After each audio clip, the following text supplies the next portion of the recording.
Hello student, in this video we will start a new chapter number 6, human body.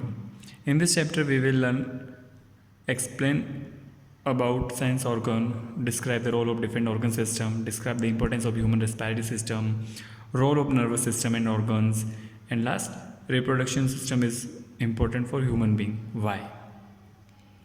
See the warm up, observe the picture and write the name of the organ. First is heart, second stomach, third kidney, fore brain, fifth lungs.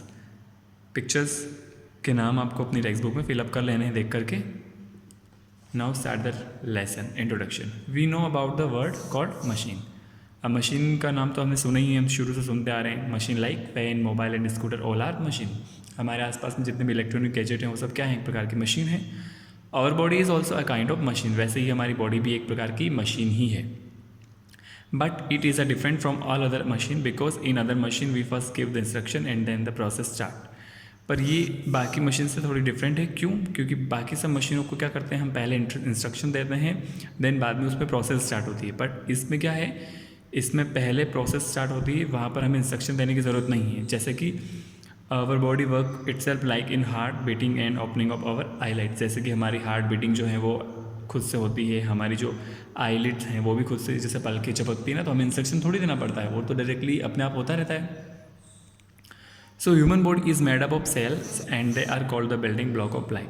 Human body किससे बनती है? Sales से बनती है, जिनको हम क्या बोलते हैं, बिल्डिंग ब्लॉक ऑफ लाइफ. एक प्रकार से वो हमारे लिए ब्लॉक्स हैं हमारी लाइफ के लिए. Cells join together to form tissues. Cells जो हैं वो टिश्यू से जॉइंट होती हैं और बाद में वही टिश्यू आगे जाके एक ऑर्गन में कन्वर्ट होते हैं. When the organ work together they form an organ system. और जब सारे ऑर्गन मिल करके एक सिस्टम में काम करते हैं तो उसको बोलेंगे हम organ system. Our sense organ. अब सेंस ऑर्गन क्या होते हैं, तो eyes, nose, ear, tongue and skin are the main sense organ. ये जो टोटल 5 हैं वो क्या है, हमारे सेंस ऑर्गन है. Every sense organ has it particular function such as. और सारे सेंस ऑर्गन का अपना अपना एक पर्टिकुलर फंक्शन है. Like eyes use to see. Eyes का हम यूज़ करते हैं किसके लिए, देखने के लिए. वहीं we use our ear to hear. वहीं कानों का यूज़ करते हैं हम सुनने के लिए. We use our nose to smell. और नोज़ का यूज़ करते हैं हम स्मेल लेने के लिए. We use our tongue to taste. और टंग का यूज़ करते हैं हम टेस्ट, स्वाद लेने के लिए. We use our skin to sense feel like pain, heat, pressure and touch. और हम स्किन का यूज़ किस में करते हैं, जैसे हम कुछ महसूस करना चाहते हैं, कुछ फील करना चाहते हैं, ठंडा है, गर्म है, प्रेशर है, गर्मी, ये सब चीज़ें महसूस कैसे होती है हमें, स्किन से. So our sense organ are connected to the brain through the nerves. हमारे सेंस ऑर्गन ब्रेन से कनेक्टेड होते हैं किसके थ्रू, नर्व्स के through. When our sense organ sense something then our nerves send message to the brain. तो जब भी हमारे सेंस ऑर्गन कुछ सेंस करेंगे, कुछ चीज़ें जैसे कि हमारी आइज़ कुछ देखती है, तो वो मैसेज हमारे ब्रेन तक किसके थ्रू जाएगा, नर्व्स के थ्रू जाएगा. जैसे हमारे कानों ने कुछ सुना, तो हमने जो सुना वो हमारे ब्रेन तक कैसे जाएगा, with the help of nerves. तो our brain is responsible to understand picture, taste, smell and feeling. फिर बाद में वो नर्व्स के थ्रू मैसेज हमारे ब्रेन में जाएगा, तो हमारा ब्रेन उस चीज़ को आइडेंटिफाई कर पाएगा कि जो चीज़ हमने सुनी है, देखी है या फील करी है वो चीज़ है क्या. तो हमारा ब्रेन जो है वो ये सब चीज़ों के लिए रिस्पॉन्सिबल है कि वो चीज़ों को देखना, पिक्चर्स को पहचानना, स्वाद को पहचानना, स्मेल को पहचानना, उन सब के लिए. Organ system. अब ऑर्गन सिस्टम क्या होता है, तो specific organ together from an organ system to perform a specific activity. It means कुछ स्पेशल ऑर्गन एक साथ मिल करके कोई स्पेशल एक्टिविटी परफॉर्म करते हैं, तो उसको बोलेंगे हम organ system. Each organ system has its on function. और सारे ऑर्गन सिस्टम के अपने अपने स्पेशल फंक्शन हैं. जैसे कि द रेस्पिरेटरी सिस्टम. अब रेस्पिरेटरी सिस्टम मतलब ऐसे ऑर्गन जहाँ जो हमारी बॉडी में जो ब्रीथिंग हम करते हैं उसको हेल्प करने में हमारा हेल्प करते हैं. जैसे कि our respiratory system consist of 3 main part which are nose, windpipe and lungs. Respiratory system में कितने ऑर्गन का हिस्सा होता है, like nose, windpipe and lungs. ये 3 ऑर्गन मिला करके एक ऑर्गन सिस्टम बनाते हैं और उस ऑर्गन सिस्टम का नाम क्या है, respiratory system. We intake the air through our nose. This air in oxygen the air then passes through the windpipe and reaches to our lungs. ठीक है, तो एयर हमारे नोज के through and then windpipe के through कहाँ तक जाएगी, lungs के तक जाएगी. और फिर जिससे हम क्या करेंगे, सांस लेंगे और सांस को वापस बाहर छोड़ेंगे. Function of lungs is to take oxygen and supply to different part of the body. अब लंग्स का क्या फंक्शन है इसके अंदर, कि ऑक्सीजन को लेना और फिर पूरे बॉडी पार्ट्स को उसमें सप्लाई करना.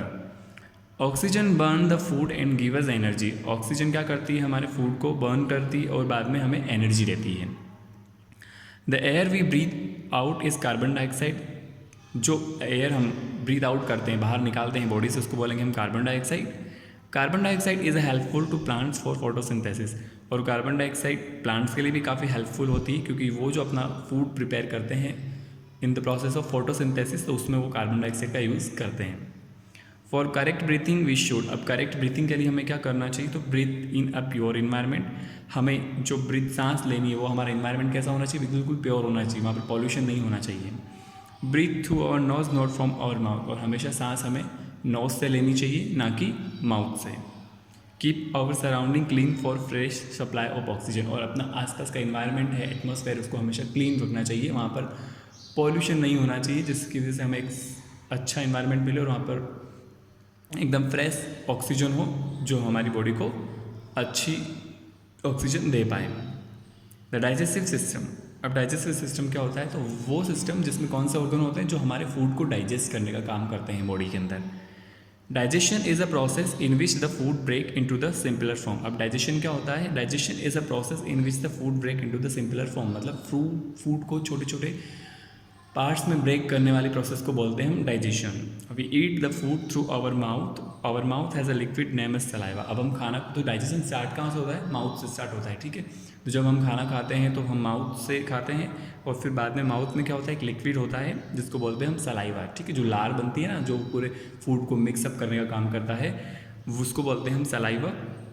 Saliva mix with the food and make it soft. तो सलाइवा क्या करती है, फूड को मिक्स करने का काम करती है और फूड को और सॉफ्ट बनाती है। The soft food with them passes through the food pipe to the stomach. फिर क्या होगा, बाद में वो फूड जो है फूड पाइप के थ्रू कहाँ तक जाएगा, स्टोमक में जाएगा। Stomach is a hollow part in which various digestive juices are present. स्टोमक एक पार्ट है जहाँ पर बहुत सारे डिफरेंट डाइजेस्टिव जूसेस होते हैं, जो उस फूड को फिर पचाने का काम करते हैं, डाइजेस्ट करने का काम करते हैं। The digestive juices mix with the food and make the digestion easy. तो डाइजेस्टिव जूसेस क्या करते हैं, फूड को और मिक्सअप करते हैं और हमारे डाइजेशन सिस्टम को क्या करते हैं, बहुत ईजी बनाते हैं। The food then goes to small intestine. फिर क्या होगा, स्टोमक से फूड कहाँ पे जाएगा, स्मॉल इंटेस्टाइन में, छोटी आंत जिसको बोलते हैं, वहाँ पर जाएगा। Here the food is further digested and taken to other body part. फिर वहाँ पर फूड और ज़्यादा मात्रा में डाइजेस्ट होगा, फिर बाकी वो हमारी बॉडी के पार्ट्स में जाएगा एज एनर्जी के फॉर्म में। The undigested food goes to the large intestine and it is then thrown out through anus. फिर जो अनडाइजेस्टेड फूड है, जो खाना पचा नहीं है, वेस्ट मटेरियल है, वो कहाँ पे जाएगा, लार्ज इंटेस्टाइन में, और फिर देन उसके बाद में वो बाहर आ जाएगा हमारी बॉडी से, किसके थ्रू, एनस के थ्रू। तो ये था पूरा डाइजेशन का प्रोसेस। स्टार्ट कहाँ से हुआ, माउथ से, और एंड कहाँ पर हुआ, एनस पर, ठीक है। तो माउथ से हमने क्या किया, खाना खाया, देन फिर वो फूड पाइप के थ्रू होते हुए स्टोमक में गया, स्टोमक में डाइजेस्टिव जूसेस के साथ मिक्सअप होकर वो और ज़्यादा अच्छे से डाइजेस्ट हुआ, देन फिर वो कहाँ पर ट्रांसफ़र हुआ, स्मॉल इंटेस्टाइन, और स्मॉल इंटेस्टाइन से हमारी बॉडी पार्ट्स में चला गया, और जो अनयूजेबल पार्ट है, खाने का वेस्ट पार्ट है, वो पर कहाँ पर गया, लार्ज इंटेस्टाइन में, और देन उसके बाद में वो वहाँ से एनस के थ्रू बॉडी से बाहर आ गया, ठीक है। तो ये पूरी प्रोसेस थी डाइजेस्टिव सिस्टम की। Now come to the check point, set true और फॉल्स। आपको अब अभी जितना चैप्टर हमने पढ़ा है इसके रिगार्डिंग कुछ क्वेश्चंस हैं, ट्रू फॉल्स दिए गए हैं, इनके आंसर्स करने हैं। तो we use our eyes to see, is this statement true और फॉल्स? इट मीन्स क्या हम अपनी आंखों से देखते हैं, तो या इस स्टेटमेंट इज कम्प्लीटली ट्रू, तो right answer is true. We use our skin to taste, क्या हम हमारी स्किन का यूज़ टेस्ट के लिए करते हैं? No. So this sentence is are completely false, तो right answer is the false. Cells are made up of tissue, cells जो हैं वो टिश्यू से बनती हैं, तो नो। तो this statement was false. Fourth, we breathe in oxygen and breathe out carbon dioxide, हम ऑक्सीजन लेते हैं और कार्बन डाइऑक्साइड बाहर निकालते हैं, तो this statement are true. Fifth है, the undigested food is thrown out through small intestine, क्या हम अनडाइजेस्टेड फूड या वेस्ट पार्ट जो है फूड का, उसको स्मॉल इंटेस्टाइन के थ्रू बाहर निकालते हैं? तो no, this statement is false. Okay, now next part of the lesson will be discussed in our next video. Thank you.